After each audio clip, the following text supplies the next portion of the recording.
biar kita buat jadi kesepakatan kita.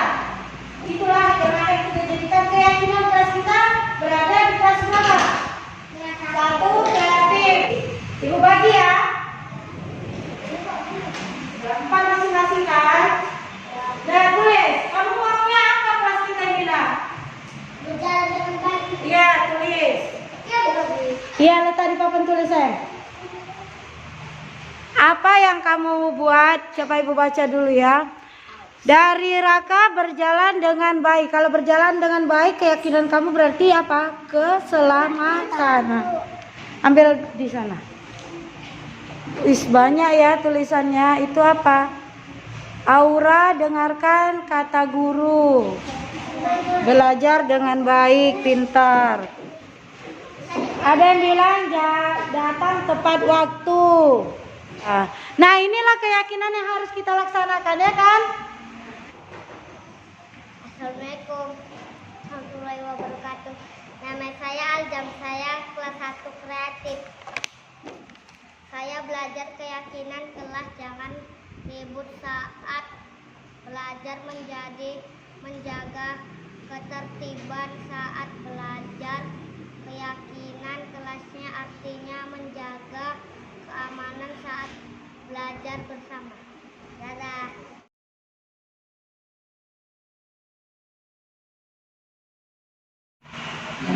Assalamualaikum warahmatullahi wabarakatuh. Waalaikumsalam warahmatullahi wabarakatuh. Selamat pagi, salam sejahtera untuk kita semua. Alhamdulillah hari ini kita dapat berkumpul seperti biasa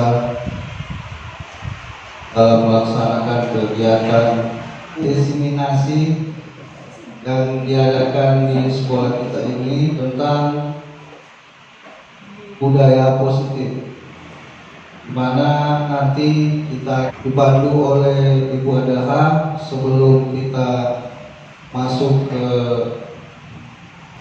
kegiatan inti kita.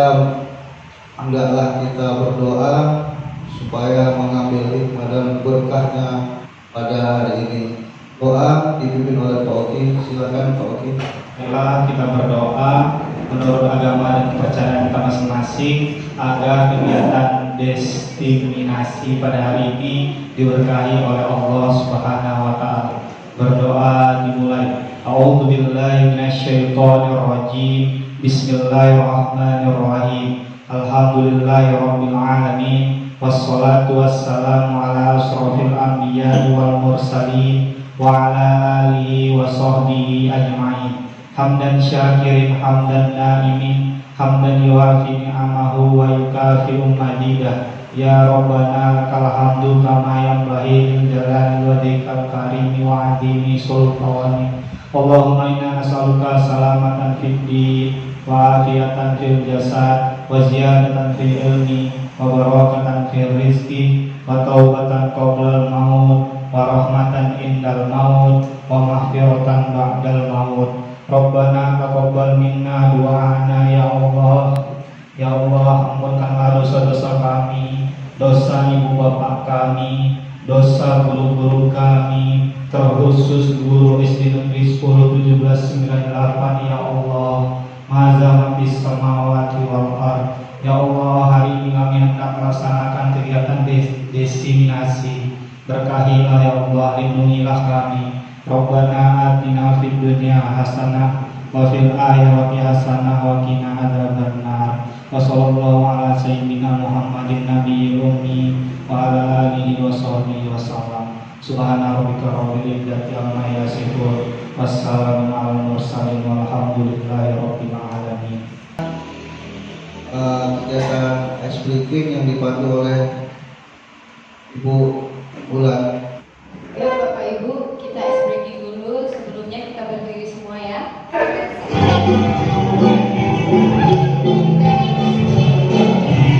Ayo ada yang angkat kakinya. Tangan diputar-putar, bertepuk tangan. Tangan diputar-putar, pegang bahu. Tangan diputar.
Terima kasih saya ucapkan pada Ibu dan Bapak Guru yang telah hadir dalam presentasi saya. Modul 1.4 budaya positif. Ada beberapa poin yang akan saya sampaikan perihal tentang budaya positif kita selaku guru ataupun siswa di lingkungan sekolah. Pada dasarnya kita mengetahui bahwa alur paradigma baru adalah merdeka. Nah, saya mulai dari M. Ini saya ambil langsung dari LMS kami selaku calon guru penggerak. Ini hanya saya langkahkan saja, saya langkahi masing-masing. Ada beberapa pertanyaan yang harus kami jawab di masing-masing modul. Bukan beberapa, banyak sekali pertanyaan. Dan ini harus diselesaikan dengan waktu yang telah ditentukan. Nah, apa urgensi dari menciptakan suasana positif di lingkungan sekolah Anda?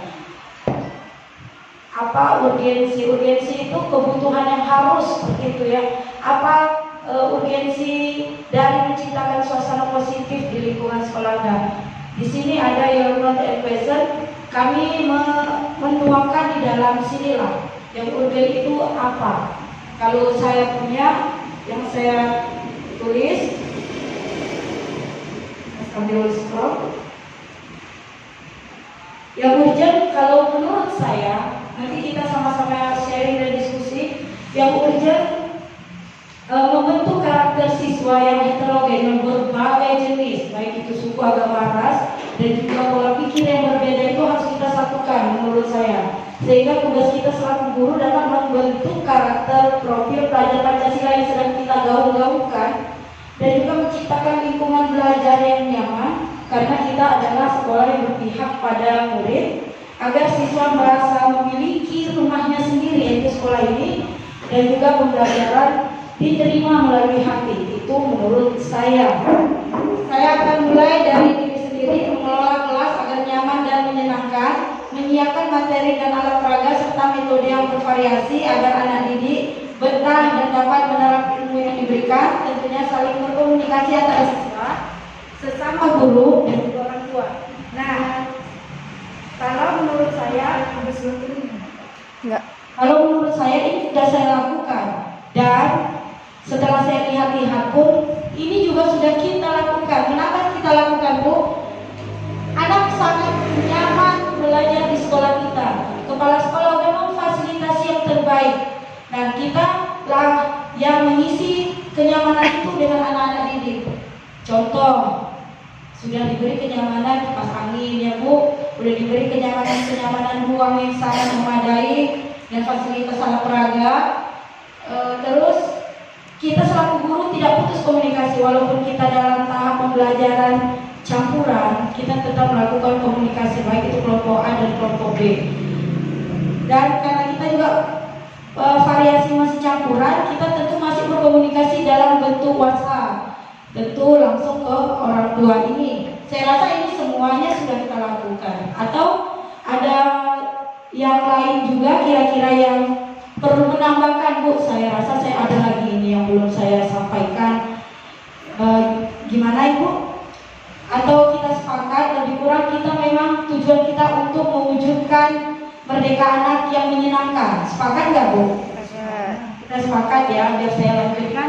Karena ada 6 materi yang harus saya sampaikan. Ini masih pembukaan. Ketika ada suatu emas yang sangat berharga di tangan, ada orang yang ingin meraihnya. Kira-kira aja, boleh kita bersuara serentak, melepaskankah atau berusaha berjuang walaupun ditarik orang, kita tetap mempertahankan emas itu atau tidak? Berjuang, mempertahankan emas. Tetap mempertahankan, karena suara boleh saja katanya aku lepaskan, itu masing-masing konsep kepala manusia berbeda.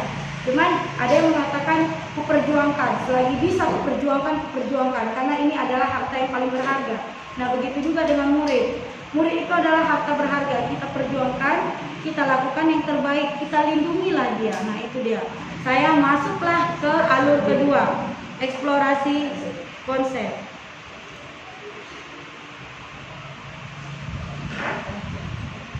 Ini lebih banyak lagi. Masing-masing poin ini ada bab-babnya, ada bagian-bagiannya. Oke.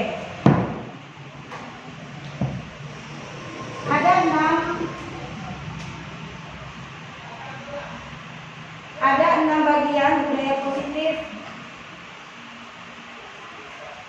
Ada 6 bagian budaya positif. Dari budaya positif ini akan terkonsep di bagian-bagian alur ini. Ada sekitar 18 bagian.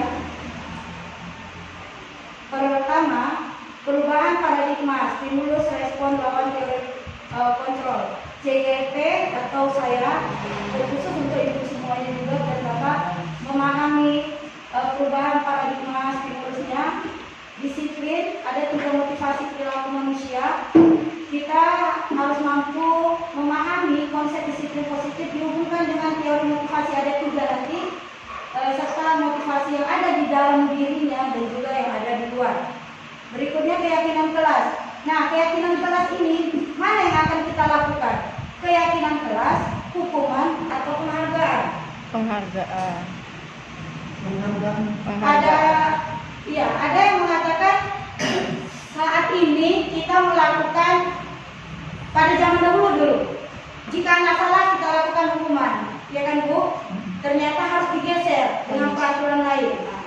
Kita kasih dengan belayan-belayan, kita kasih dengan penghargaan. Kalau anak kita kasih saja bintang, berarti dia nurut ke kita. Ini penghargaan. Keyakinan kelas ini yang terbaru lagi. Ya, jika ada yang salah, kamu dihukum. Sudah tidak berlaku. Jika kamu salah, supaya tidak salah, kita kasih di penghargaan supaya dia nurut ke kita. Nanti pada akhirnya saat kita lupa memberikan rewardnya, lupa memberikan penghargaan, anak akan membangkang kembali. Ternyata penghargaan itu tidak terlalu benar. Yang benar adalah keyakinan kelas. Saya sudah membuat video keyakinan kelas, insya Allah akan saya lakukan tontonan. Pentingnya memiliki keyakinan kelas sebagai fondasi dan arah tujuan sebuah sekolah atau kelas yang akan menjadi landasan dalam memecahkan konflik atau permasalahan di dalam sebuah sekolah kelas yang pada akhirnya akan menciptakan budaya positif. Ternyata keyakinan kelas yang harus kita lakukan, Bu.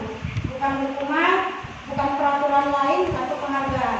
Selanjutnya ada kebutuhan dasar manusia, ada kebutuhan dasar yang mengapa dia melakukan itu. Apa karena kesukaan dia, apa cari perhatian? Nah, itu harus kita pahami. Ternyata anak mencari perhatian, caranya gimana ya caranya dia cari perhatian? Ada di 5 kebutuhan, nanti akan saya paparkan. Guru harus memahami bahwa setiap tindakan murid dilakukan untuk memenuhi kebutuhan dasarnya, karena masing-masing anak berbeda-beda. Agar menjadi individu yang selamat, maka kebutuhan dasarnya harus dipenuhi, namun dalam bentuk positif. Saya dari guru yang lain memahami bahwa kebutuhan dasar dapat dipenuhi dengan cara positif atau negatif, tergantung anak yang memberikan responnya. Oleh karena itu peran guru adalah memberdayakan anak agar dapat memenuhi kebutuhannya secara positif. Setelah kita penuhi, kita juga harus tahu ternyata ada posisi kita selaku guru, ada 5 posisi kita selaku guru. Posisinya nih, melakukan refleksi atas praktik disiplin yang dijalankan selama ini terhadap murid, dapat mengetahui menerapkan disiplin restitusi, monitor dan manajer agar dapat menciptakan lingkungan positif, aman dan nyaman, dan dapat menghasilkan murid yang lebih mandiri, merdeka dan bertanggung jawab. Terakhir, segitiga restitusi. Inilah trik cara pendekatan ke murid. Kita validasi dulu anaknya, apa kesalahannya. Kita tidak langsung menghukum anak, tapi kita dekatkan dari hati ke hati. Jangan buat dia merasa malu bersujud, tapi kita jadilah selaku orang tua, kita bicara dengan baik ke anak, sehingga mereka memahami ternyata yang dilakukan mereka salah. Tidak mendikte anak, kamu telah melakukan kesalahan. Ternyata ada segitiga, namanya segitiga restitusi. Memahami menerapkan restitusi melalui tahap dalam segitiga restitusi sebagai salah satu cara menanamkan disiplin positif pada murid sebagai bagian dari budaya positif di sekolah. Nah, sebelumnya Bu, kalau udah kata peraturan,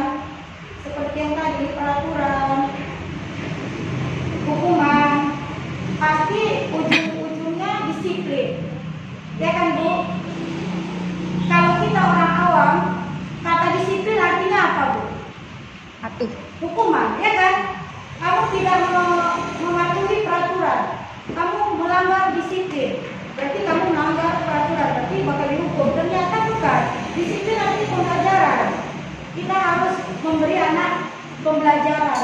Tapi pada zaman kita dahulu, disiplin itu kalau kamu melakukan kesalahan dihukum, ternyata salah selama ini. Nah, inilah yang fokus akan saya berikan pemaparannya. Kita masuk ke nomor berikutnya, disiplin positif.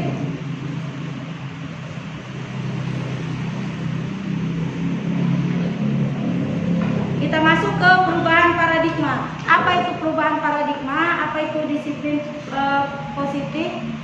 Keyakinan kelas di sini ada. Karena ini praktik langsung Bu budaya, kita harus lebih respon gitu. Jadi biar tahu tugas kita selaku guru, tugas anak didik kita, apa yang harus kita lakukan. Ini kegiatan pemantik. Ini tadi yang saya katakan, kita kepalkan, ada emas berlian, tentu kita akan memperjuangkan. Bagian mau memperjuangkan, ada yang bilang melepaskan. Itu tergantung. Tapi kalau saya katakan saya akan memperjuangkan sampai saya mampu memperjuangkannya. Tidak akan saya lepaskan. Ini saya lakukan. Oke, ada ini tadi miskonsepsi tentang kontrol, ada beberapa. Ilusi guru mengontrol. Guru bukan sebagai pengontrol. Mentang-mentang kita guru harus patuh anak. Anak ada yang patuh karena terpaksa. Tadi dia gara-gara penghargaan, karena ketakutan. Kita hanya mengendalikan saja. Kita tidak dapat memaksa murid untuk berbuat sesuatu jikalau murid tersebut memilih tidak mau melakukannya. Ada kan Bu? Kita suruh anak-anak, kamu selesaikan tugas. Dia tak mau nulis, malah tidur meletak-meletak. Kita nggak bisa paksa. Gimana caranya? Nah, ternyata di ilmu yang tadi coba kita terapkan perlahan. Budayakan budaya positif. Juga menggunakan bahasa jangan itu ubah menjadi bahasa positif. Itu bahasa yang negatif ternyata. Kamu jangan gitu, nanti kepleset. Makin dibuat. Berarti harus katakan hati-hati berjalan. Gitu diubah kalimatnya. Mindset positif negatif yang dijadikan positif. Saya lanjutkan. Walaupun tampaknya kita sedang mengontrol perilaku murid tersebut, hal ini karena murid tersebut sedang mengizinkan dirinya untuk dikontrol ternyata Bu. Ya udahlah, aku dengarkan aja. Dia sedang mengizinkan. Ya udahlah, aku dengarkan aja ibunya itu daripada tidak. Saat tidak diizinkan, dia akan membangkang, kan seperti itu. Saat itu bentuk kontrol guru menjadi kebutuhan dasar yang dipilih murid tersebut. Teori kontrol menyatakan bahwa semua perilaku memiliki tujuan bahkan terhadap perilaku yang tidak disukai. Jadi Bu, menurut saya jika anak ibu yang membangkang tiba-tiba dia nurut, bukan karena kita, karena dia sedang mengizinkan dirinya untuk ibu kontrol, untuk ibu kendalikan. Tapi kalau dengan posisi positif kita alihkan terus, mungkin dia tidak mengendalikan, langsung dia menerima dengan hatinya. Saat ini yang membangkang, dia hanya ya udahlah daripada aku kena hukum. Nah, itu pada dasarnya. Selanjutnya ilusi bahwa semua penguatan positif efektif dan bermanfaat. Penguatan positif bujukan bentuk-bentuknya segala usaha mempengaruhi murid agar mengurangi suatu perilaku tertentu.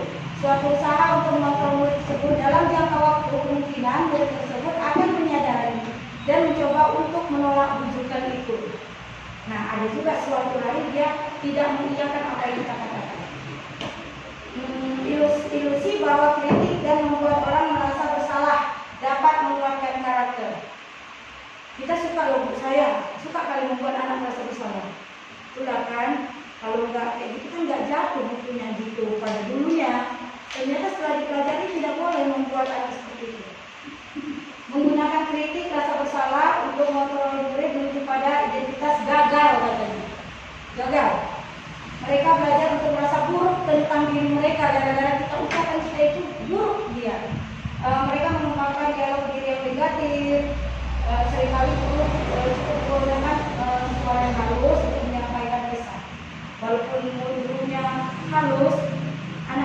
pagi, apalagi suara kita yang keras, yang halus saja kok bisa jatuh. Nah kan jadi kayak mana itu gitu aja, dia merasa kok aku salah ya gitu.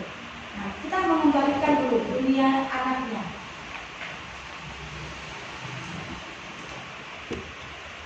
Ilusi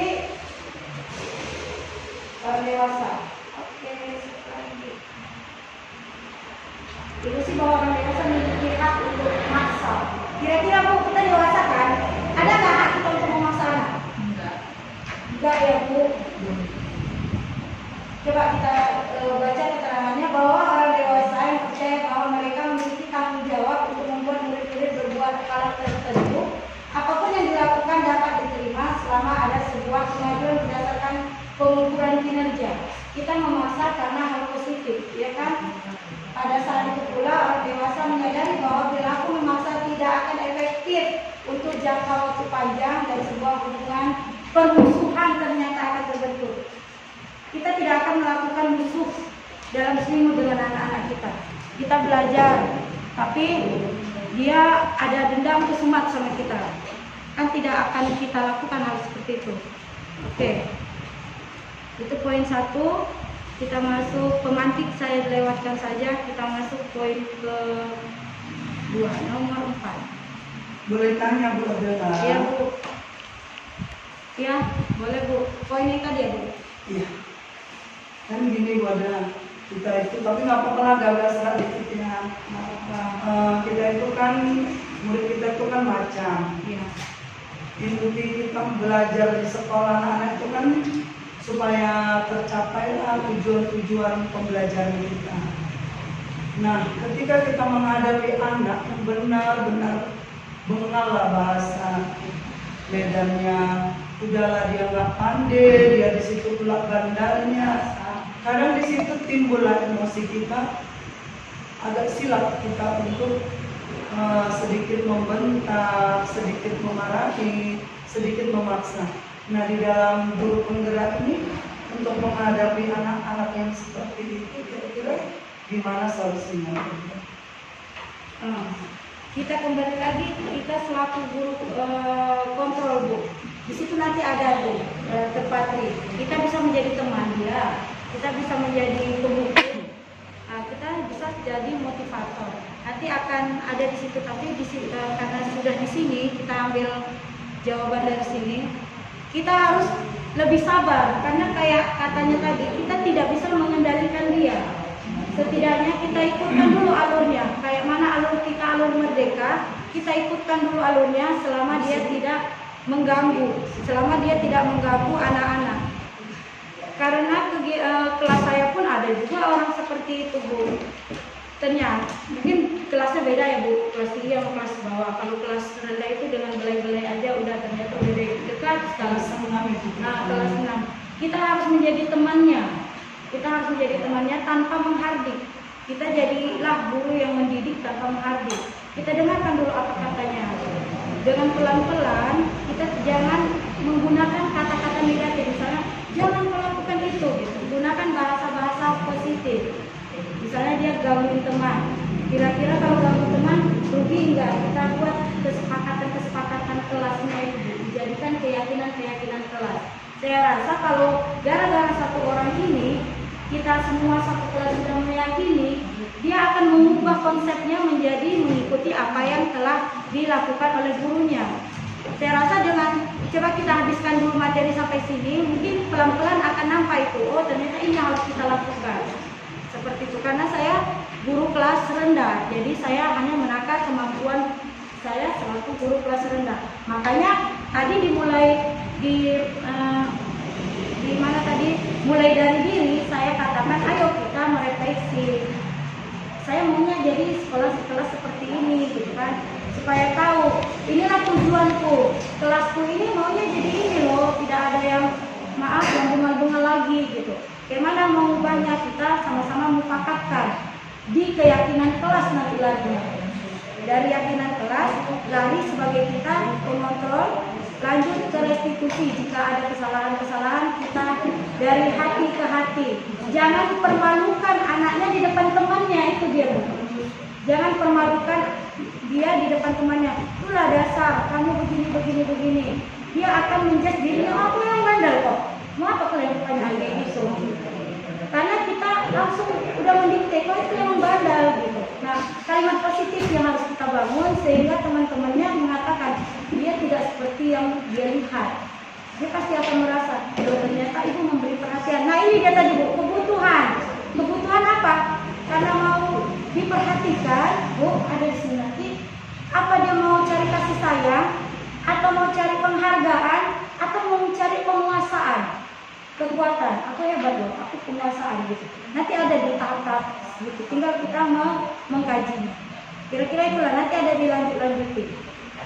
Karena Tapi kan gini Bu, adalah kenyataan yang ada ini kan kita lagi pemulihan karena pembelajaran ini kan kita nggak normal. Jadi kan banyak yang harus kita kejar di dalam proses pembelajaran sehingga nanti dari sisi alat harus kita perbaiki kan gitu ya Bu. Dari sisi ilmu dia juga bagus sekali. Nah jadi kadang-kadang semua guru mengalami hal yang kesulitan gitu.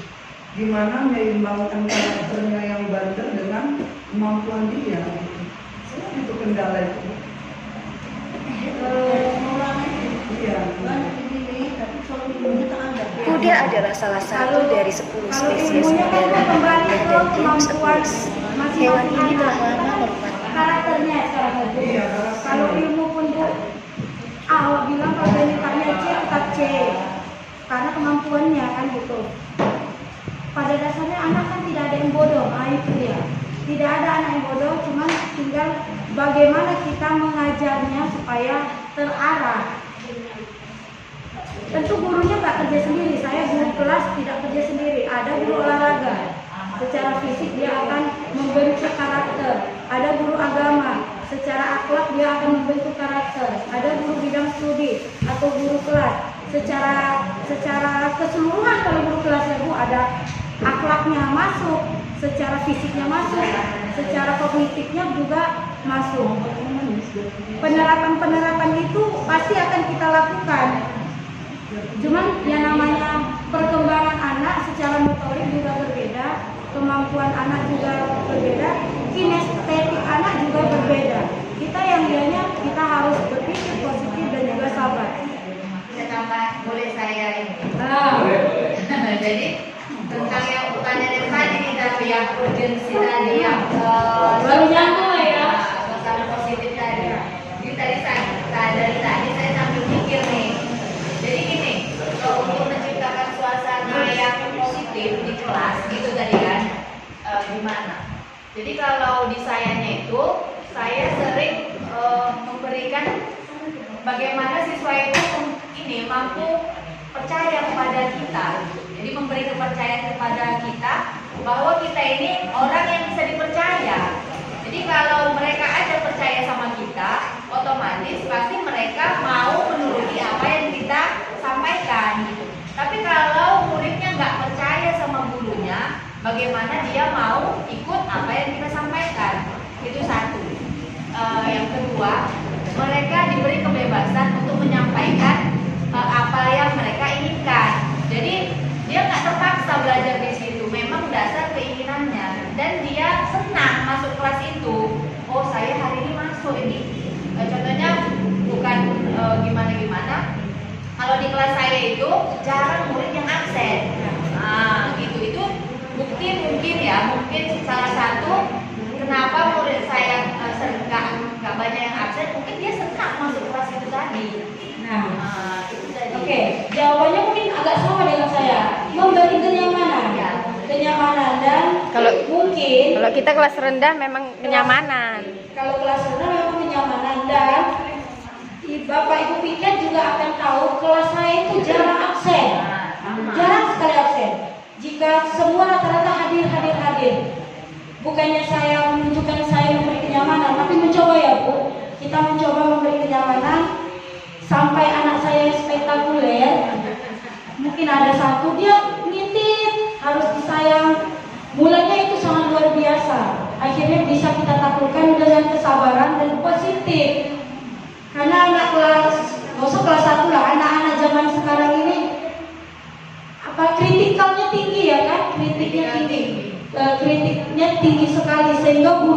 tidak boleh kalah dari anak-anak. Nah, itu yang saya mau dari diskusi atau pemaparan ini. Setidaknya satu guru memberikan kelas saya seperti ini yang akan saya lakukan. Sudah diberikan Bu Nuriza bahwa ibu ini mau menjadikan rumah lah ya. Dan saya ini orang tua yang dapat dipercaya, sehingga apapun curhatan anak itu kita terima tanpa menghardik. Nah, itu pada dasarnya gimana anak-anak itu nyaman. Kalau anak udah nyaman, Bu, yang bengal itu pun kembali lagi malu dengan kebengalannya, melihat temannya kok dekat kali sih dengan ibu itu. Aku benci lah sama ibu itu. Nah, karena kebengalan itu ditengoknya, ternyata ibunya enggak yang kejam-kejam. Sayangnya kenapa aku malu sendiri anaknya, akhirnya dia kembalilah ke kelompoknya. Itu dia, kelompoknya, kembali ke kelompoknya. Kita lakukan restitusi, dia akan kembali ke kelompoknya. Kan tadi saya katakan kita kembali ke restitusi, dia akan kembali ke kelompoknya. Ya, ada lagi Bapak Ibu? Oh, dia tidak nyaman. Saya berusaha untuk memberikan mereka nyaman, tapi dari 18 orang murid yang datang setiap hari 12 orang, 20 orang, 10 orang. Ya, di sini kan ada namanya budaya positif, Bu. Ada 6 konsep yang harus kita kuasai. Salah satu tadi paradigma di sini ke belakang. Mungkin dari sini kita kulik. Selain gurunya aku udah usaha loh Bu, kan gitu ya Bu ya. Udah usaha, tapi kemampuan anak kok nggak bisa dibilang, kok buat jengkel. Nah, kayak mana ya? Coba kita berpikir positif dengan 5 tahapan lagi Bu. Kita coba 5 tahapan lagi karena keyakinan kelas ini. Saya dulu peraturan kelas, ya Bu. Kita buat peraturan kelas. Lanjut pindah ke keyakinan kelas. Kita pindah ke keyakinan kelas. Gimana, apa itu peraturan, apa itu keyakinan? Kalau peraturan dibarengi dengan hukuman, sanksi. Kalau keyakinan dikembalikan. Ya. Sebenarnya kalau saya ingat zaman-zaman dulu saya mengajar itu sudah berubah 80%. Sudah saya usahakan membuat kenyamanan supaya mereka nyaman dan mereka hadir sebagaimana yang kita tentukan 3 kali seminggu. Tapi sepertinya belakangan ini semakin tidak ada. Saya tahu. Nah, itu dia.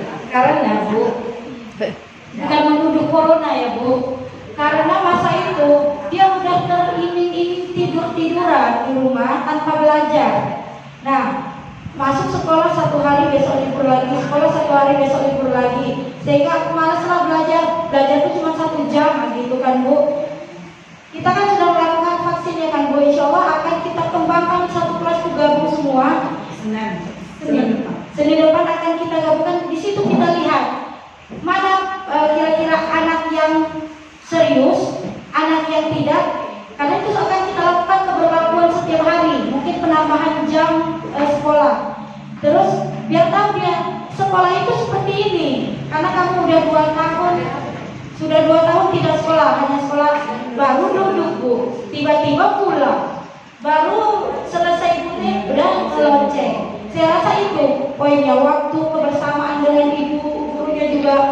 Baru ini tiba-tiba besok lagi muridnya, besok males lah seperti itu. Itu menurut saya. Coba kita lihat kalau kita sudah melakukan pembelajaran full, penuh tatap muka, dan coba ibu terapkan yang ini. Mudah-mudahan kita sama-sama belajar Bu. Karena saya kan sama ibu sama-sama belajar teori. Dari teori inilah yang akan kita praktikkan. Saya sudah mempraktikkan 1 murid. Murid saya itu luar biasa dan alhamdulillah sekarang sudah mau lurus Bu. Walaupun apa kita tetap memberi dia perhatian karena dia anak kelas 1 ya. Beri perhatian. Kalau ibu jadilah temannya, ibu pengontrolnya nanti. Ada poin pengontrolnya. Nah, saya rasa untuk paradigma gimana Bu? Udah, kita lanjut ke poin kedua, disiplin. Ya. Ada itu hasilnya baru bagus. Terus sekarang ini suka kali udah kawan yang mana, jadi kan kayaknya bukti nggak bisa juga gitu.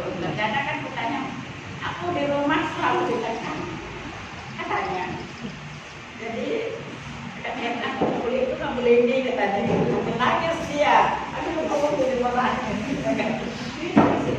Jadi di sekolah itu aku bisa bebas Bu, kata dia. Jadi kan tujuan kemarin itu apa? Aku bilang kan tujuan kemarin untuk sekolah, untuk cari ilmu. Kenapa kalau aku biasanya dari rumah itu ya harus belajar, harus begini, seperti itu. Jadi dia rasanya ada waktu di sekolah ini nggak buka waktunya gitu. Karena kan dia nulis, ya kayak belum jadi gitu. Pernah juga ada kalau dia ngasih tahu makanya nitip. Nah waktu nitip itu dia dibaca, nggak mau apa. Atau nangis gitu. Ditertekan dari rumah. Tertekan dia dari rumah ya kan? Iya, Tapi dia tertekan dari rumah jadi dilampiaskannya di sekolah. Iya. Dia dulu suka kenal di depan saya, tapi karena di depan saya merasa kayak kan bukan lihatnya gitu kan. Iya. Bisa dilaporkan nanti di pembimbingan. Iya. Permasalahan ibu itu sama, kita juga punya masalah yang sama. Mungkin cara kita berbeda. Nah, di sini ada namanya budaya positif. Inilah dia budaya positif.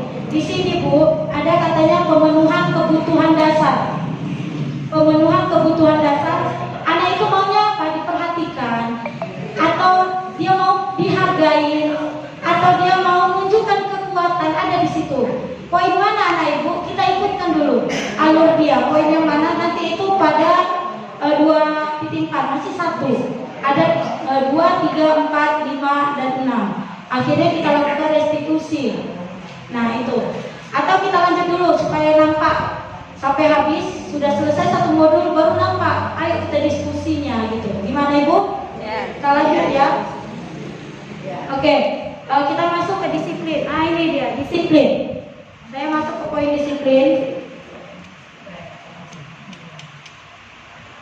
Bagaimana cara membuat murid disiplin? Itu pertanyaannya, ya kan Bu? Iya. Bagaimana cara membuat anak disiplin? Siapakah yang bisa mendisiplinkan murid? Apakah guru bisa mendisiplinkan murid atau kepala sekolah? Atau orang tua? Atau murid itu sendiri? Nah, ayo kita jawab nomor 3 saja Bu. Bagaimana cara membuat murid disiplin? Itu kita sama-sama mencari kuncinya nanti. Siapa yang bisa mendisiplinkan murid? Jawabannya kita selaku guru, kepala sekolah yang memberi wewenang, orang tuanya atau dirinya sendiri. Siapa kira-kira yang mendisiplinkan murid itu Bu? Yang mendisiplinkan murid itu siapa kira-kira?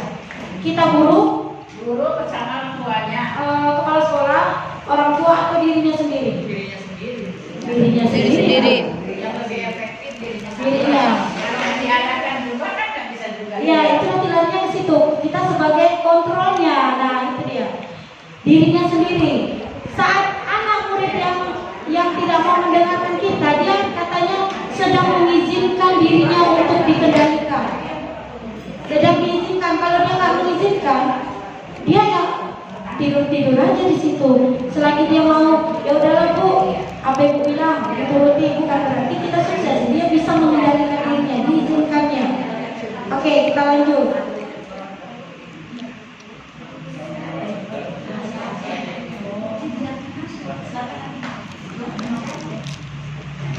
Ya, saya baca aja ya. Setelah memahami perbedaan teori, kebanyakan guru sangat tertarik pada pembahasan tentang disiplin. Nah ini, guru sangat tertarik dengan disiplin. Karena kamu murid nggak bisa diatur. Kamu ini, bikin ibu marah aja. Itu lembut kali nggak cakap ya kan. Nanti ada bahasa yang lebih kasar kali. Sedangkan itu tidak diperbolehkan. Kebanyakan guru sangat tertarik dengan topik pembahasan tentang disiplin. Mereka berpendapat bahwa kalau saja anak-anak bisa disiplin, pasti mereka akan bisa belajar. Nurut aja apa kata kita. Senang hati kita gitu ya Bu. Para guru berpendapat bahwa mendisiplinkan anak-anak adalah bagian yang paling menantang. Karena harus mengaturnya gitu. Menantang dalam pekerjaannya. Nah, apakah Bapak Ibu sama pendapatnya? Menantangkah? Sangat menantang kan? Gak melakukan aja kita langsung aduh. Nah ini sangat menantang. Makna kata disiplin. Ketika mendengar kata disiplin, apa yang ada di benak Bapak Ibu? Kalau saya langsung hukuman, Kalau saya patuh. peraturan. Itu disiplin. Kalau Bapak Ibu apa lagi? Komitmen. Patuh. Komitmen. Patuh. Patuh. Tepat waktu. Nah, pokoknya disiplin itu seperti itu. Pakai pakaian yang sesuai itu disiplin lah ya kan. Nah, coba kita samakan. Kebanyakan orang akan menghubungkan kata disiplin dengan peraturan, tata tertib, terus kepatuhan gitu. Kata disiplin sering dihubungkan dengan hukuman. Yang tidak mematuhi peraturan, tidak disiplin, dihukum. Nah, coba kita hilangkan kata negatif itu. Padahal sangat berbeda karena belajar tentang disiplin positif tidak harus memberi hukuman, justru alternatif terakhir kalau perlu, hukuman alternatif terakhir. Jika tidak ada lagi yang bisa kita lakukan, itu alternatif terakhir. Karena masih banyak alternatif lain. Dalam budaya kita, makna kata disiplin dimaknai menjadi sesuatu yang dilakukan seseorang pada orang lain untuk mendapatkan kepatuhan. Kita cenderung menghubungkan kata disiplin dengan ketidaknyamanan. Ya, itu menghindari hukuman atau mamaknya disuruhnya nulis. Ya, yang penting ibu tahu, udah ngumpul kan Bu. Nah, itu namanya menghindari hukuman. Kedua, kenapa? Adanya apa? Abang. Itu dia. Loser menyerah. Atau kedua, untuk mendapatkan imbalan atau penghargaan dari orang lain. Aku harus nomor 1 nih, biar ibu kepala sekolah atau ibu guru senang. Ibu guru belum bilang kumpul PR, anaknya bu PR kumpul bu, cari perhatian kan gitu ya. Nah, yang penting yang lain, oh iya pinter gitu, dia hanya minta pujian aja.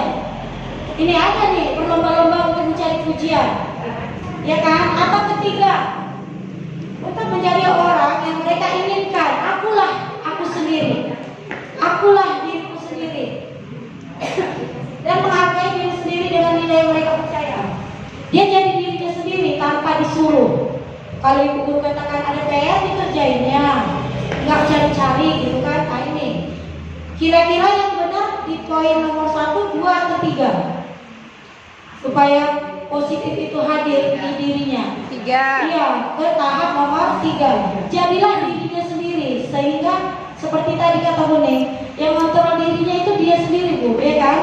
Nah, jadilah dirinya sendiri, sehingga motivasi itu muncul bukan karena orang lain, bukan karena eksternalnya, karena di dalam dirinya sendiri.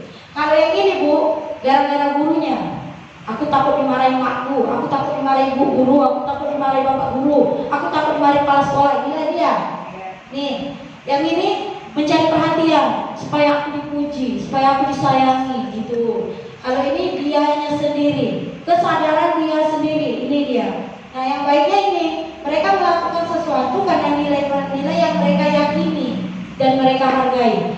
Saya selaku pelajar, apa sih kewajiban pelajar? Belajar, datang tepat waktu, dia datang tanpa ada dicerita, menyelesaikan tugas, dia menyelesaikan tanpa ada iming-iming dapat sesuatu. Nah ini dia. Saya rasa sampai sini udah ya Bu, kita lanjut. Next. Karena materi ini sangat bagus sekali saya rasa, kompleks dia.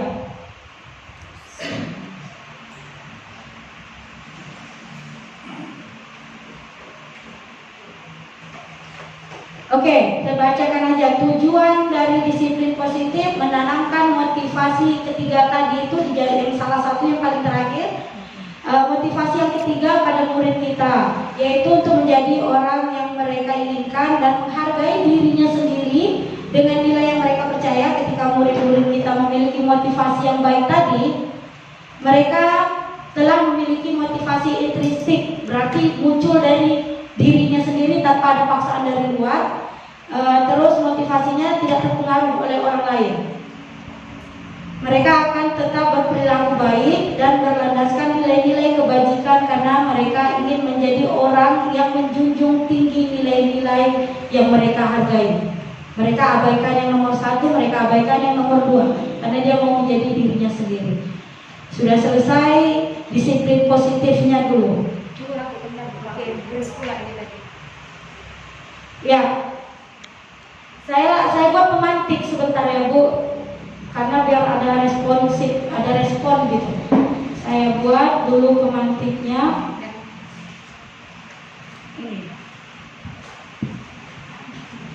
Oke, ini jawab aja.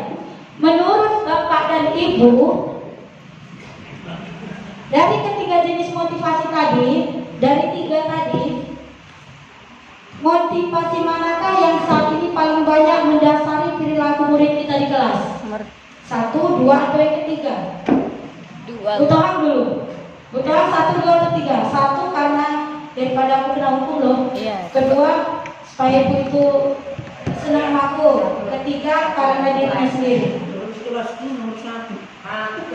Rata-rata berarti daripada kena hukum gitu. Ya. Ada nggak yang poin nomor 2 berapa persen? Yang nomor 2 itu yang mana? Yang 2, yang penting ibu senang gitu, dihargai, mendapatkan penghargaan, kira-kira. Atau nomor 3 yang paling kuat sekali positifnya nomor 3, sadar dirinya sendiri, dialah sebagai siswa yang betul-betul belajar. Kayaknya beragam lah kalau Iya, makanya beragam. Yang mana yang paling dominan ini? Kelas pena kebanyakan 1, 2, 3 ini satu kebanyakan aja. 3. Berarti rata-rata 3. Kebanyakan siswa. Berarti kebanyakan 3 karena sadar dari dirinya sendiri. Nah, yang udah sadar dari dirinya sendiri ini bisa kita lanjutkan ke positif yang lain, Bu. Nah, yang kurang bisa kita lakukan pendekatan-pendekatan sebagai kontrol kita, sebagai posisi kontrol kita. Kali itu kelas 5 kira-kira 1 dan 2 tadi. 1, 2, kesadaran belum muncul. Belum. Akan kita sadarkan ya Pak. Karena kemudian belum sadar. Ya, di sini aja ternyata Pak budaya itu positif. Belum sadar. Kita sama-sama sadar ternyata Pak. Harus sadar sama-sama ya. Oke. Selanjutnya, ini tadi kan pemantiknya singkat sekali. Sekarang buat titik 3. Keyakinan kelas. Nah, ini dia kembali ke keyakinan kelas. Mengapa keyakinan kelas? Mengapa tidak peraturan kelas? Nah, mengapa adanya keyakinan kelas penting untuk terbentuknya sebuah budaya positif? Bagaimana mewujudkan sebuah keyakinan kelas yang efektif? Ini pertanyaannya, pemantik. Kira-kira Bapak Ibu tahu nggak? Mengapa keyakinan kelas? Mengapa tidak peraturan kelas? Saya sudah melakukan keyakinan kelas, saya tidak melakukan peraturan kelas. Tadi sedikit sudah saya singgung. Karena kalau peraturan kelas itu nggak efektif, Bu. Jadi bisa hanya ngulang kembali gitu dia. Jadi kalau keyakinan kelas kan muridnya itu udah ada keyakinannya terhadap kelasnya tadi sehingga membentuk kenyamanan pada diri mereka sendiri gitu. Ya betul Bu, lebih kurang seperti itu. Nah, ini belum saya buka kan Bu, keyakinan kelas. Artinya sekolah kita sudah menerapkan keyakinan kelas. Artinya sekolah kita sudah menerapkan keyakinan kelas. Nih, mengapa keyakinan kelas? Mengapa tidak peraturan kelas? Kita coba dulu. Mengapa kita memiliki peraturan tentang penggunaan helm? Misalnya ini contohnya. Mengapa kita memiliki peraturan tentang penggunaan helm pada saat mengendarai kendaraan? Helm wajib kan Bu? Pak, peraturan itu katanya kan jika tidak pakai helm tidak boleh mengendarai di jalan raya. Kemungkinan jawaban Anda untuk keselamatan. Untuk keselamatan. Pertanyaan berikut, mengapa kita memiliki peraturan tentang menggunakan masker dan mencuci tangan setiap saat? Nah, mungkin jawabannya untuk kesehatan dan juga mungkin untuk keselamatan juga. Nah, nilai-nilai keselamatan atau kesehatan inilah yang disebut keyakinan. Inilah yang disebut keyakinan. Berarti tujuannya. Nah, inilah keyakinan, yaitu nilai kebajikan atau prinsip universal yang disepakati secara universal. Lepas itu dari agama, suku, ras, negara ataupun yang lainnya menurut Gosen 1998. Suatu keyakinan akan lebih memotivasi seorang dari dalam atau memotivasi secara intrinsik. Kayak yang tadi itu intrinsik. Seseorang akan lebih tergerak dan bersemangat untuk menjalankan keyakinannya daripada hanya sekedar mengikuti serangkaian peraturan. Murid-murid pun demikian, mereka perlu mendengarkan dan mendalami tentang suatu keyakinan daripada hanya mendengarkan peraturan yang berlaku. Contoh, peraturan saya ya Bu ya,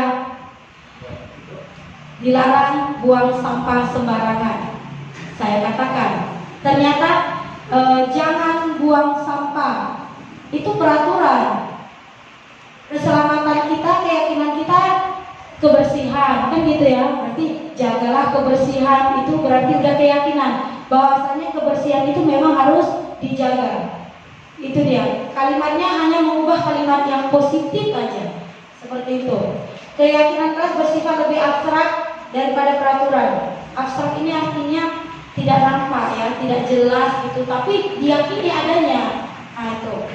Keyakinan kelas bersifat abstrak dari peraturan. Kalau peraturan jelas Bu, dilarang buang sampah sembarangan, peraturan.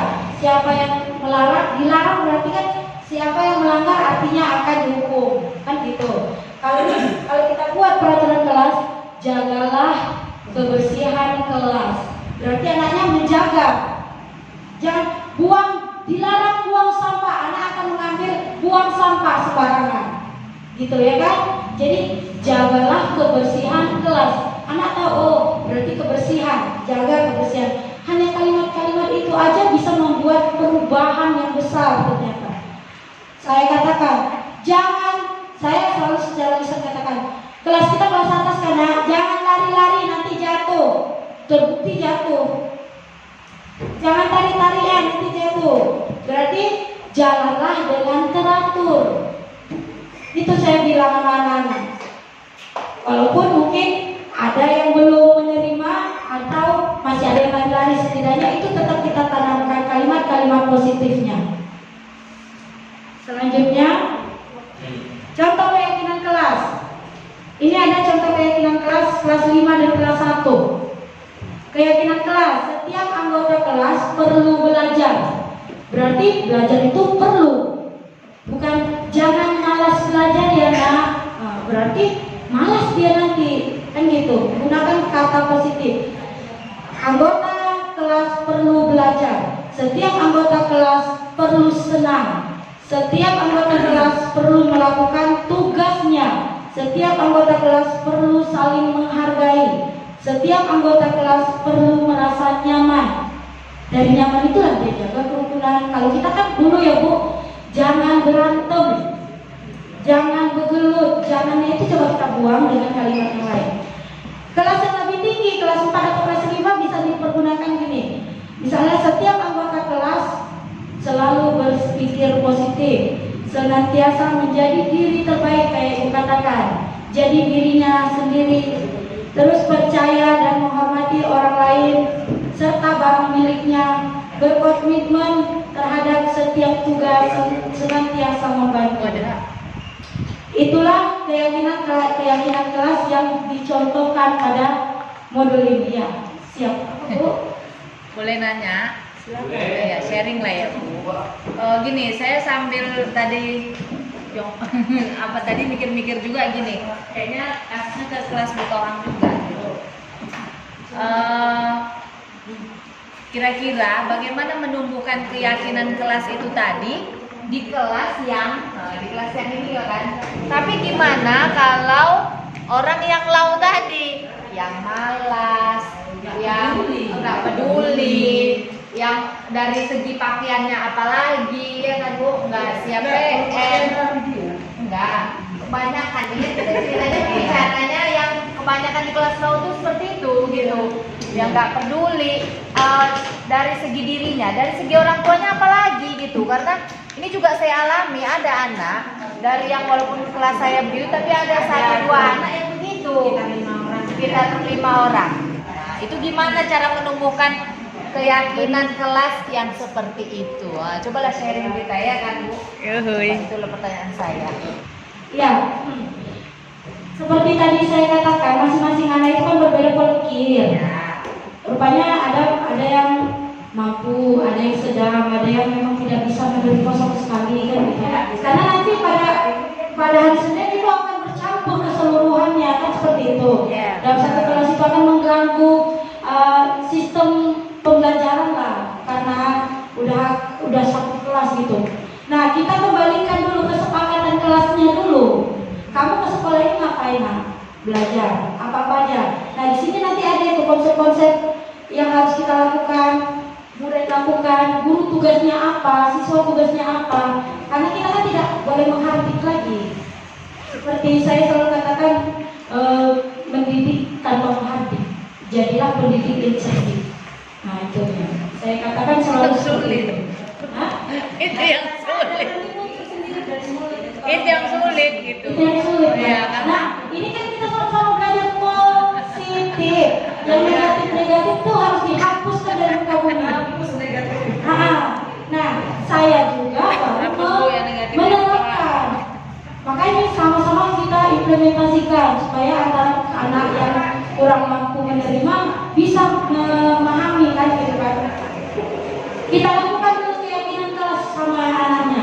Kalau untuk mendengar dan memahami saya rasa dia mampu. Yang tidak mungkin kurangnya pembelajaran, penerimaan pembelajaran mungkin dia kurang. Tapi kalau untuk mendengarkan dia bisa. Kita katakan kepada anak, kamu kesini ngapain? Kita buat kesepakatan dulu sama dia. Apa konsekuensinya? Apa yang harus dilakukannya dan apa yang harus kita lakukan selaku guru. Sepakatkan diri kita, sepakatkan dirinya. Negatif. Nanti apa yang disepakatinya? Nah, apa yang dirasa kurang dari dia? Disiplin. Kita sepakati disiplin. Apa disiplinnya? Misalnya terlambat. Apa yang harus ibu lakukan supaya anaknya tidak terlambat? Bagaimana? Memang secara teori gampang kali, praktiknya susah. Ya kan? Ini hari Senin ini gawat ini, gabung semua. Iya, ini digabung karena udah divaksin. Kenapa anak kita melakukan hal yang tidak kita suka gitu misalnya? Nggak ngerjain tugas atau apa? Ada 5 kebutuhan dasar manusia. Kita bilang manusianya ini anak lah ya. Ada 5 kebutuhan dasar manusia. 1, kebutuhan bertahan hidup. Kedua, cinta dan kasih sayang atau kebutuhan untuk diterima. Ketiga, penguasaan atau kebutuhan pengakuan atas kemampuannya. Keempat, kebebasan atau kebutuhan akan pilihan. Kelima, kesenangan atau kebutuhan untuk merasa senang aja. Aku senang aja gitu. Nah, kita poin satu-satu. Kebutuhan bertahan hidup, yaitu kebutuhan yang bersifat fisik untuk bertahan, misalnya kesehatan, rumah, makan karena dia mau makan gitu. Itu kebutuhan yang lain, komponen psikologis pada kebutuhan ini meliputi kebutuhan akan perasaan aman. Dalam ini tadi ada contoh kasus, mungkin saya lewatkan. Ibu Ambar, oh ini contohnya, perlu saya lakukan ya supaya nyambung dia. Kemana contoh-contohnya? Bentar ya. Ini ada pertanyaan, coba saya bacakan ya. Di antara 5 tadi yang mana yang harus dipenuhi Doni selaku siswa? Ibu Ambar, guru wali kelas 2A di SD Pelita Hati sedang bingung. Nih kasus Bu, ada kasus. Ibu Ambar, guru wali kelas 2A di SD Pelita Hati sedang bingung menghadapi ulah salah satu murid di kelasnya. Doni, beberapa anak di kelas 2A telah datang padanya dan mengeluhkan Doni yang sering kali meminta bekal makan siang mereka dengan paksa. Jika Anda menghadapi situasi seperti Ibu Ambar ini, apa yang akan Anda lakukan? Nah, kira-kira apa yang akan kita lakukan? Alasan apa sehingga Doni mau melakukan hal itu? Ya, ingat ya Bu, Doni siswa kelas 2. Dia suka kali maksain, enak kali makanan kawannya diangkatin gitu loh. Kira-kira apa yang mendasari Doni melakukan hal itu?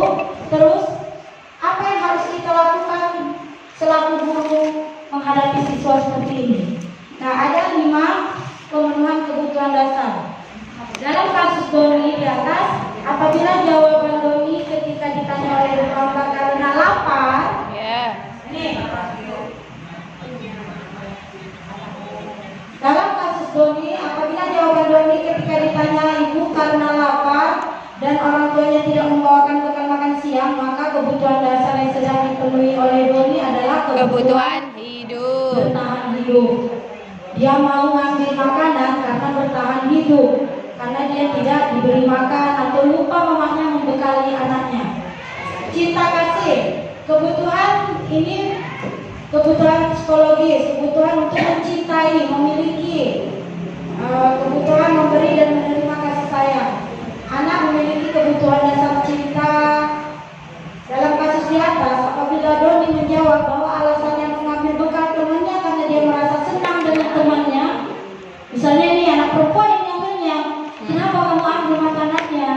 Dia senang, Senyum-senyum dia. kebutuhan ini yang dia penuhi. Senyum-senyum dah. Senang mau cari perhatian sama pemilik bekal misalnya kan, berarti kebutuhan ini dia secara psikologinya dia membutuhkan cinta dan kasih sayang. Anak-anak, selanjutnya apabila Doni dia merasa hebat karena temannya takut, misalnya Bu diancam gitu, berarti apa yang dia buat? Dia mau melakukan penguasaan, Berkuasa. pengakuan dan kemampuan. Gak ada berani sama aku. Awas, awas, ini makanannya. Nah, takut kawannya, berarti ini yang diambilnya. Penguasaan. Ada kan yang kita hadapi anak seperti ini? Selanjutnya kebebasan. Bila jawaban Doni dalam kasus di atas adalah dia merasa bosan. Dia bosan dengan bekal makanan yang dibawakan oleh mamanya setiap hari. Berarti dia mau kebutuhan akan pilihan. Pilihannya menu kawannya kok enak, gak pernah dia makan kayak gitu, jarang dikasih mamanya, mau diambil. Dia ingin mencicipi. Berarti kebutuhan kebebasan akan pilihan. Kebutuhan untuk merasa senang. Anak-anak dengan kebutuhan ini,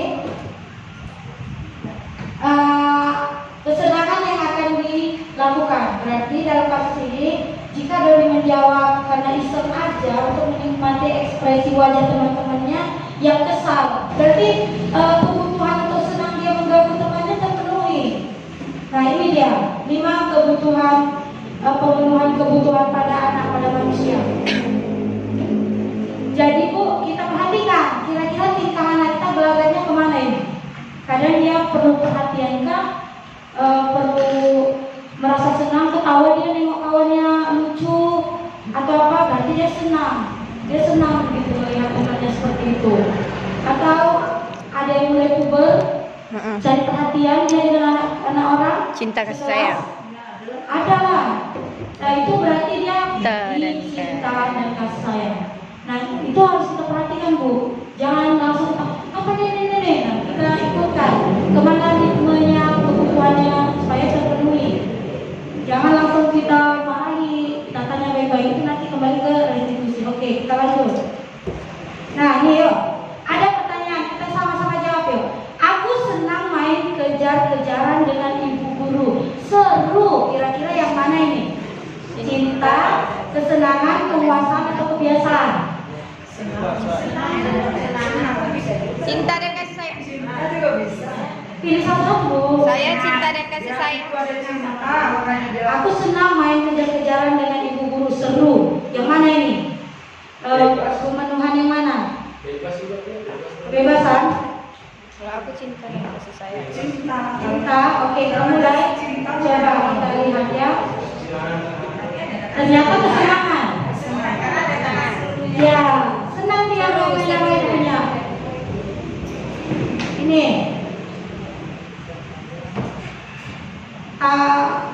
Menyetir mobil itu seru. Tahun ini Dimas usianya 17 tahun lah ya kan. Lalu katanya menyetir mobil itu seru. Nah, ini kira-kira apa Bu? Senang, penguasaan, kebebasan atau kesenangan? Bebas coba bebas. Penguasaan atau kepuasan dia Penguasaan. Dan kebebasan. Kita pilih yang mana?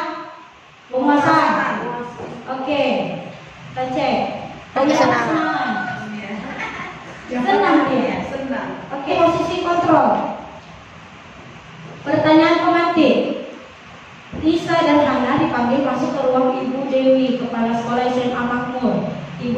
baru saja mendapatkan pengaduan dari Ibunda Tisa bahwa Hana menggunakan kata-kata kasar dan merendah-rendahkan Tisa di media sosial.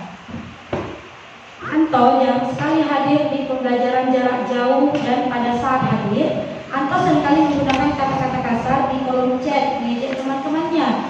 Hal ini sudah sangat mengganggu dan beberapa orang tua murid yang mengikuti pembelajaran daring mengeluhkan tentang perilaku Anto di pembelajaran jarak jauh. Bila Anda adalah seorang guru, penerapan disiplin apa yang akan dilakukan?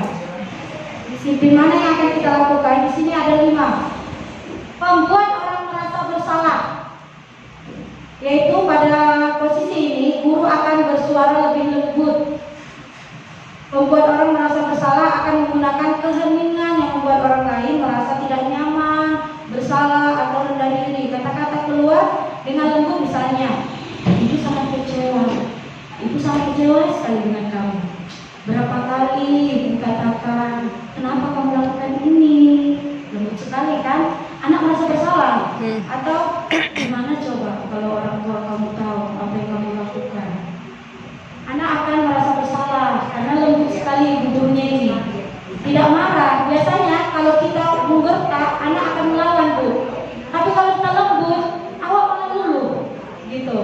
Nah, ini satu, kontrol guru adalah membuat orang merasa bersalah. Kedua, teman. Guru pada posisi ini tidak akan menyakiti murid, namun akan tetap berupaya mengontrol murid melalui persuasif. Posisi teman pada guru bisa negatif ataupun bisa positif ya. Positif di sini berupaya hubungan baik yang terjalin antara guru dan murid. Guru di posisi teman menggunakan hubungan baik dan humor untuk mempengaruhi seseorang. Mereka akan berkata, ayo itulah demi bapak ya, gitu kan. Kita kan suka gitu ya. Sinilah nak, bantu ibu dulu ya. Nah, biar ini pintar kamu nanti, bantu ya. Itu memperlakukan diri kita sebagai teman. Tapi ada kalanya tidak baik gitu, ada kalanya negatif kalau kita ambil posisi kita selaku teman. Ketiga, monitor atau memantau. Memonitor berarti mengawasi. Pada saat ini mengawasi, baru kita dapat memisahkan hubungan pribadi kita dengan murid. Jangan kita campur hubungan pribadi dengan murid dan menjalankan posisi sebagai pemantau. Misalnya anak merasa salah, kita katakan peraturannya apa tadi Pak Gitu. Kita hanya mantau, anak yang menjawab, anak yang merespon. Apa yang sudah kamu lakukan? Nah, dia akan menjelaskan, ini Bu yang saya lakukan. Berarti kita hanya memantau atau memonitor. Selanjutnya manajer. Posisi terakhir manajer, ini adalah kepalanya semua. Pada posisi manajer, posisi mentor di mana guru berbuat sesuai dengan murid, mempersilahkan murid mempertanggungjawabkan perilakunya, mendukung murid agar dapat menemukan solusi atas permasalahannya sendiri. Ini kita kembalikan ke keyakinan tadi. Apakah kamu meyakininya? Kita tanyakan keyakinannya. Jika kamu meyakininya, apakah kamu sedia memperbaikinya? Nah itu dia, itu sebagai manajer atau pengontrol yang paling kuat di antara semuanya. Tugas seorang manajer bukan untuk mengatur perilaku seseorang, kita membimbing murid untuk dapat mengatur dirinya. Seorang manajer bukan memisahkan murid dengan kelompoknya, Bu, tetapi mengembalikan murid ke kelompoknya dengan lebih baik dan kuat. Ini menurut saya artiannya, jika ada anak yang salah, jangan kita hadir di depan temannya. Itu kesalahan kita yang sangat fatal. Kenapa kamu ngambil uang sekolah? Kawannya akan, jangankan kawannya, kenapa kamu mengambil uang sekolah itu? Itu kan perbuatan tidak boleh kan, kita katakan, ya kan? Sebenarnya kita mau memberi nasihat, ternyata itu salah, Bu. Kenapa? Satu, dia akan menghukum dirinya, aku adalah seorang maling. Kenapa? Ibu guru udah bilang seperti itu. Sementara kata Bu Lija, kita adalah orang yang dipercaya. Jangan membuka aib anak kita di depan teman-temannya gitu. Udah. Kedua, teman-temannya itu akan mengatakan, dasar maling kau. Nih, jangan dekat-dekat sama dia. Uang aku diambilnya tadi 2.000 gitu. Berarti menjatuhkan mentalnya kan? negatif. Kalimat yang Bentuk kemudian karakter. kalimat apa yang keluar jadi negatif? Bagaimana cara menyikapi anak seperti ini? Kita harus kembalikan ke komunitasnya, ke teman-temannya. Panggil aja secara terpisah. Apalagi kalau temannya tidak tahu ya, apalagi temannya tidak tahu. Misalnya gini, Bu, uang saya hilang loh Bu, 2.000. Cuma Ada satu. ciri-cirinya, pas pula misalnya ditulisnya ada Bu, saya tulis nama saya di situ. Kita grebek, biasa Bu, jangan dulu. Kita grebek dapat. Kenapa ngomong dulu ini? Iya ini udah terbukti, malu dia. Kalau gitu, cara yang aman adalah kita keluarkan dulu anak-anaknya, kita yang grebek sendiri, rahasia kita sendiri yang pegang. Kita tahu siapa pemilik uang itu kan, dapatnya di tas siapa. Setelah pulang, kita bicarakan dari hati ke hati kamu. Kenapa kamu ambil uangnya? Ibu menemukan ini di tas kamu. Alasannya apa? Bu, aku gak ada uang jajan Bu. Aku lapar waktu jajan. Udah, kita berilah Bu. Hanya 2.000, 3.000 itu kamu mau jajan, tapi tidak boleh mengambil uang temanmu. Udah, besoknya kan anakku masih ribut. Uangku masih hilang ini. Kita bilang, Ibu menemukan uangmu. Bohong boleh, bohong sedikit gak apa-apa. Ibu nemukan kececer di jalan. Ini uang siapa? Uang saya Bu. Anak yang tadi terlindungi nggak? Terlindungi. Bukan berarti kita menutupi kesalahan anak ya Bu. Kita lindungi anak nggak? Kita menutupi apa dia? Dirinya sendiri. Kita lindungi dirinya sendiri dari pembulian itu.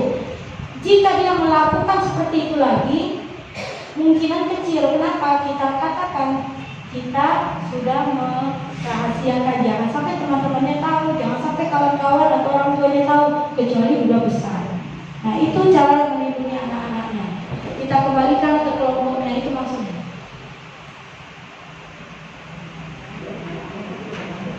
Adik yang terlambat dari sekolah, kalau penghukum dia katakan terlambat lagi, pasti terlambat lagi, selalu datang terlambat. Kapan kamu bisa tepat waktu?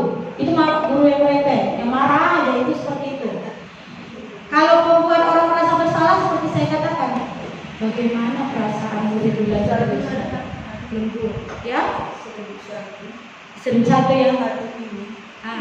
Selembut saja. Iya harus lembut saja Bu. Selembut saja itu berarti udah lembut, artinya dingin lagi. Waduh. Jika Bu, kalau kita menghukum, jika kita menghardik, akibatnya aja kita ambil ya. Akibatnya murid akan dendam sama kita Bu. Kita menghindari kedendaman ya Bu.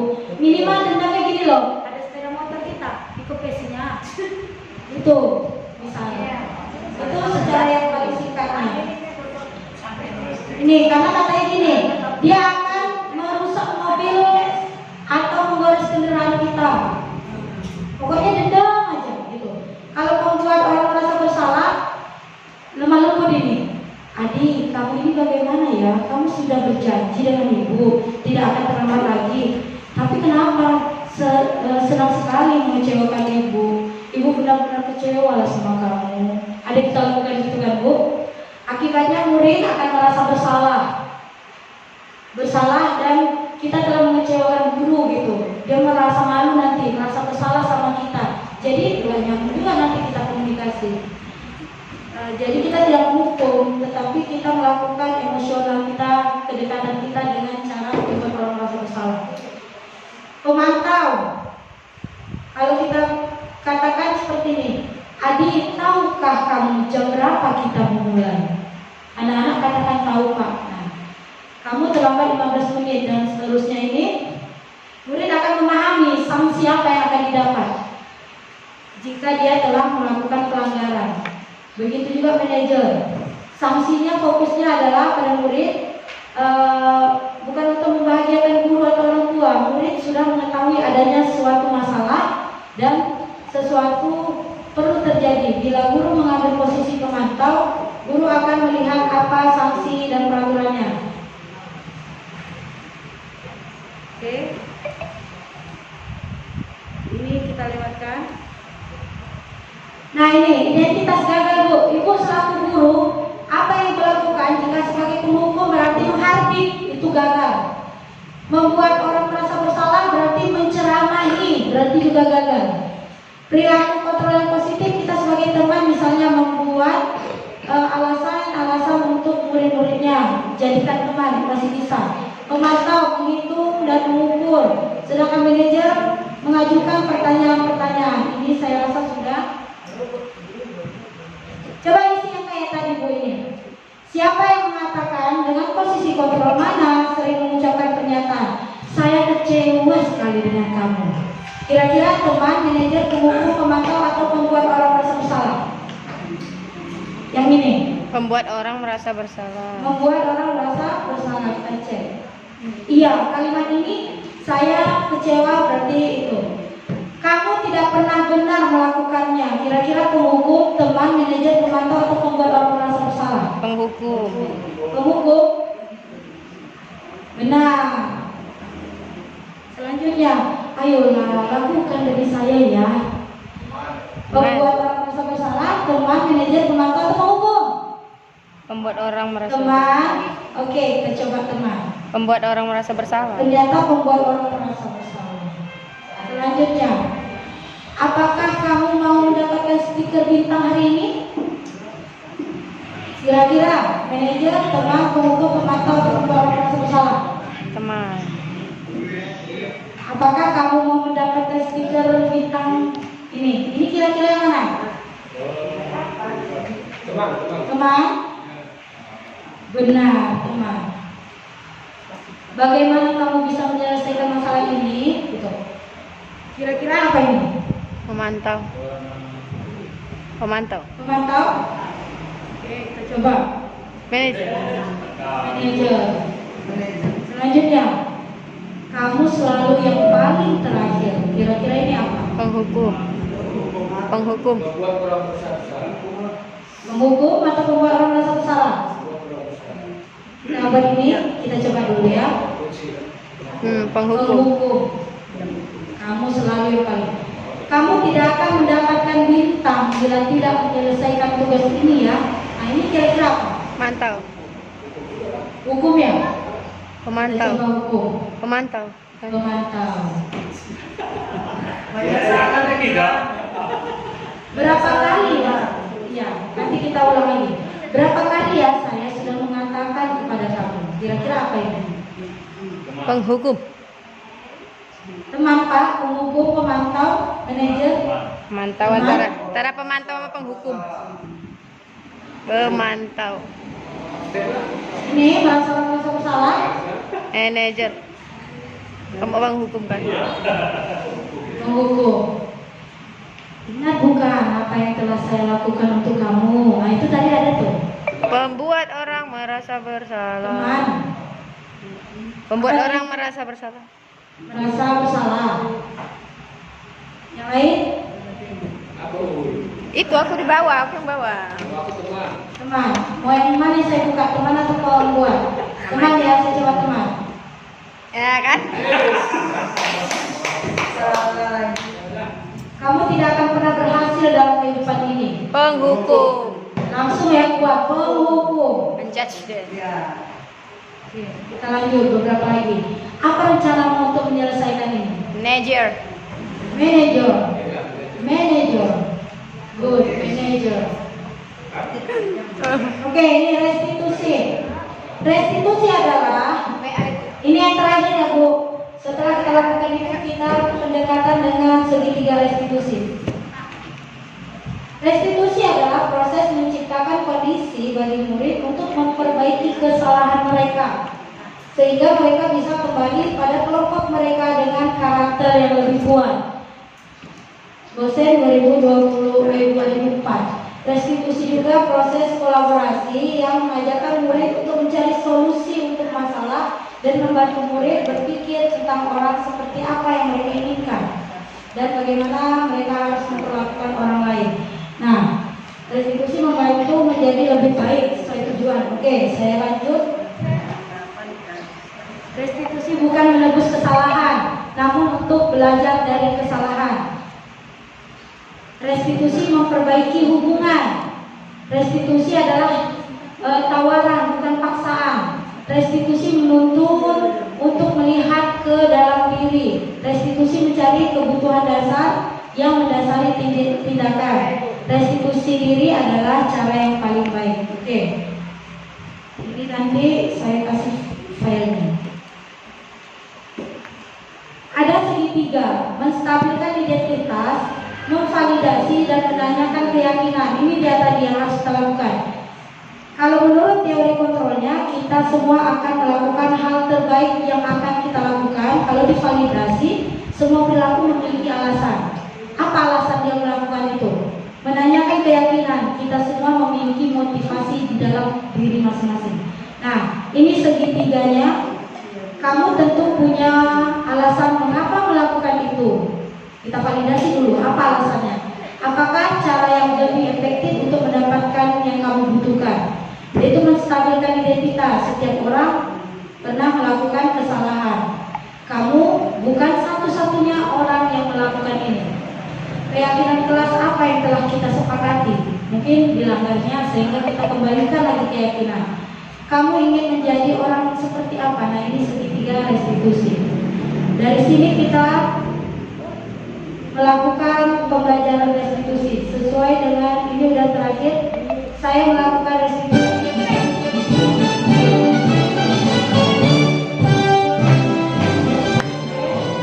Ini adalah tugas saya. Inilah restitusi yang saya lakukan. Gunakan tekad kuatkan hati, negeri ini memanggil kawan. Belajar bergerak berbagi untuk negeri, guru bergerak majukan pendidikan, guru bergerak menghantar pada murid, kreatif rancang pembelajaran, hargai potensi tingkatkan prestasi, lahirkan profil pelajar Pancasila. Belajar bergerak berbagi untuk negeri, kita mencari kolaborasi. Belajar bergerak berbagi untuk negeri, berbakti pada ibu pertiwi. Ya, ini skenario kasus yang belum dilakukan. Gunakan tekad kuatkan hati, negeri ini memanggilmu kawan. Belajar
itulah cara saya merestitusi siswa yang terlambat. Walaupun ini dalam bentuk skenario, memang harus diterapkan di kelas. Kalau dengan cara ini, kemungkinan anak akan mau, tapi jangan di depan teman-temannya. Kita lakukan secara pribadi, empat mata, sehingga anaknya akan merasa terlindungi. Face to face ya. Nah, mungkin sekian yang akan telah saya paparkan tentang modul saya budaya positif. Kira-kira ada pertanyaan lagi kah? Atau sama-sama kita ya Bu? Atau gini, kita sama-sama bekerja, terus sama-sama kita namanya kolaborasi. Sekolah penggerak itu kan sekolah yang gurunya tidak kerja sendiri. Jadi kita sama-sama, jika yang lain butuh bantuan, kita siap membantu. Jadi satu kelas tidak ada yang tertinggal. Kita sama-sama menciptakan budaya yang positif. Saya selaku calon guru penggerak juga insya Allah akan sama-sama bekerja di sini. Kita akan membangun sekolah kita ini menjadi sekolah yang benar-benar diimpikan oleh orang tua murid, dirindukan oleh anak-anak, guru kita sebagai guru yang dirindukan ya Bu ya. Nah, jadilah kita selaku guru yang dirindukan, sehingga anak tidak bosan dengan kita dan kembali lagi dia percaya dengan kita, yakini diri kita mampu melakukan itu. Berpikirlah positif terhadap anak didik kita sehingga positif itu tertularkan. Sama-sama kita bekerja kita sama-sama.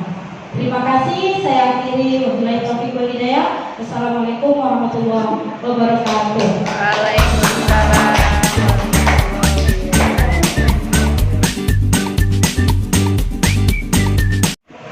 Ya, ini nama saya Marlina Sohan. Saya mengajar di kelas 6. Dengan pembelajaran hari ini saya cukup banyak pengalaman, di mana saya selama ini mengajar dengan begitu disiplin dan kejam. Tetapi dengan pelajaran hari ini, saya mudah-mudahan bisa berubah dengan nilai-nilai positif yang telah dipaparkan oleh Ibu Adahan. Terima kasih buat Ibu Adahan. Pengalaman hari ini cukup banyak yang kami dapat. Mudah-mudahan anak-anak, apalagi zaman sekarang ini anak-anak kita sangat banyak dipengaruhi oleh teknologi, dapat kami arahkan sesuai dengan tuntutan sekolah penggerak. Terima kasih. Warahmatullahi wabarakatuh. Perkenalkan, nama saya Eni Wulandari. Saya mengajar di kelas 1. Nah, dari pemaparan Ibu Adaha Khairani Tanjung tadi yang mendiseminasikan tentang budaya positif. Nah, di sini saya akan belajar terus untuk meningkatkan kemampuan anak dalam bidang yang budaya positif tadi, yaitu misalnya ketika anak terlambat kita bisa mengajaknya sharing bersama apa alasannya. Terus ketika anak misalnya mengganggu dengan temannya, kita berikan dia kata-kata yang positif, tidak yang memberi hukuman ataupun menegurnya dengan tidak sopan di depan teman-temannya, seperti itu, untuk meningkatkan kualitas pendidikan di sekolah kami sebagai sekolah penggerak. Terima kasih. Assalamualaikum warahmatullahi wabarakatuh.